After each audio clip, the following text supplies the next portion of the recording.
8h35 sur Happiness, on commence tous ensemble cette journée et aussi avec notre chère Sabrina qui est là, notre arpenteuse qui comme tous les mardis matins s'intéresse à l'art, au monde de l'art, à ce qui se cache derrière les œuvres les plus connues de ce monde. Et aujourd'hui avec toi Sabrina, on va s'arrêter devant un bassin, un magnifique bassin imaginé par Claude Monet.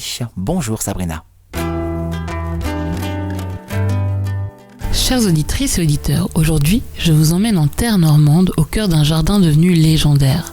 Pour cela, fermez les yeux un instant, imaginez l'eau qui ondule doucement, des fleurs qui flottent à la surface, vous ne rêvez pas, vous êtes dans les jardins de Claude Monet à Giverny. C'est ici que Claude Monet, figure majeure de l'impressionnisme, a peint l'un des tableaux les plus célèbres, le bassin aux nymphéas.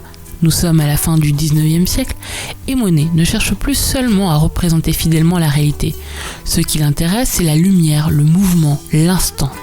Dans cette œuvre, il peint son propre jardin et surtout son bassin recouvert de nymphéas, ces fleurs aquatiques flottantes qu'il a fait aménager. Un jardinier était chargé de son entretien, à temps plein et supprimer chaque feuille morte pour qu'il reste d'une beauté parfaite.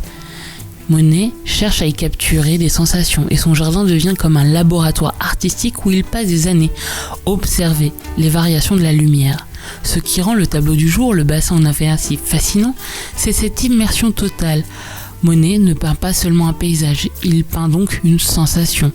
Le reflet du ciel sur l'eau, les jeux de lumière, les variations font l'heure du jour. Chaque toile qui y sera peinte est différente. D'ailleurs, Monet a consacré les dernières années de sa vie à cette série des nymphéas. Il en a réalisé presque 250 versions.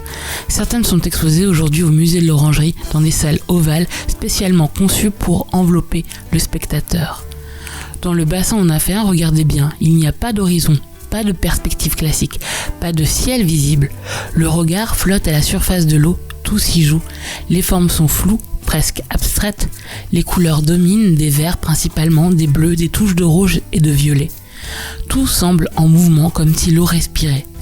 Au centre de l'œuvre, on voit ce pain conçu par l'artiste qui reflète également l'influence de l'art japonais sur son œuvre et sur les artistes en cette fin du 19e siècle. Il le peint en vert pour se démarquer du pont rouge, typique de ces fameux ponts japonais. L'atmosphère orientale est aussi représentée par les végétaux y figurant, les bambous, les ginkgo biloba, les pivoines arbusives du Japon. Mais derrière cette apparente sérénité, il y a aussi un combat.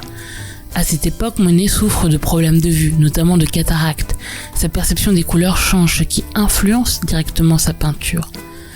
Alors le bassin en nymphéas, exposé aujourd'hui au musée d'Orsay, à Paris, ce n'est pas seulement un jardin paisible, c'est une œuvre profondément moderne, presque méditative qui nous invite à ralentir et à regarder autrement, une œuvre à ressentir plus qu'à regarder. Alors chers auditeurs et auditrices, prenez ce temps pour ressentir et nous, on se retrouve très vite pour un nouveau voyage à travers les œuvres, les monuments et les artistes. Merci Sabrina pour cette belle redécouverte du bassin aux nymphéas de Claude Monet à retrouver en podcast sur le site et l'appli Happiness Radio et toutes les plateformes de streaming. Prochaine rencontre avec notre arpenteuse mardi prochain 8h35. Merci Sabrina, très belle semaine à toi. Et on va encore vous parler un petit peu d'art, de culture, de musique ce matin avec un très beau concert qui vous attend. Ça va se passer à Flic Secours pour clôturer une très très belle saison. Amélie vous en parle dans 5 bonnes minutes dès 8h45 dans votre agenda culturel du réveil. C'est juste après ça votre playlist Classic and Hit qui revient tout de suite à 8h39.